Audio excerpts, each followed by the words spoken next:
Hello, I'm Mark Harrison. We'll highlight some of the headlines making news for workers next on your Labor Minutes.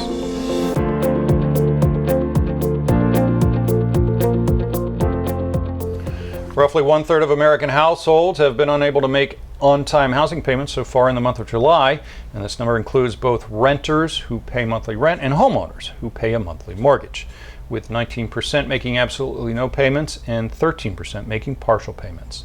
The federal eviction moratorium that prohibits mortgage holders backed by Fannie Mae and Freddie Mac being removed from their homes for non-payment will end on August 31st.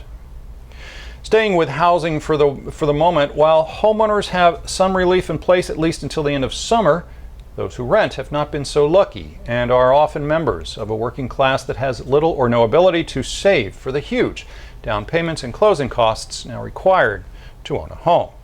The backlog of eviction cases now pending across the country are beginning to move through the nation's court systems and many now face the prospect of being removed from their homes. The $1,200 stimulus checks have long been exhausted, and with the $600 a week enhanced unemployment benefit set to expire shortly, many fear the worst. The poor and the elderly are the most worried, with Peter Hepburn of Princeton University saying, if you look at the COVID pandemic, the health outcomes and the economic outcomes are hitting the black and brown communities very hard. It seems pay cuts are now becoming a defining feature of the coronavirus recession. Many employers are cutting back their workers' hours with forced days off without pay. Salaried employees and white-collar workers have begun to feel the cuts, which are now spreading rapidly across most sectors.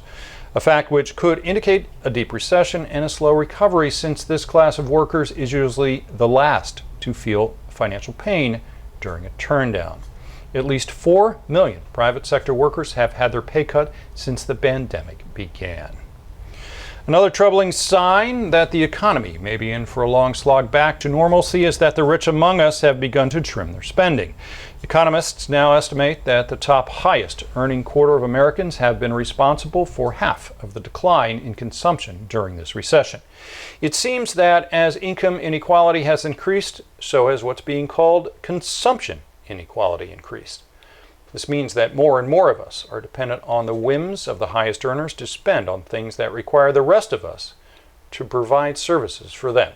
And when they stop spending on dinners out and services to renovate their homes, etc., we stop getting paid.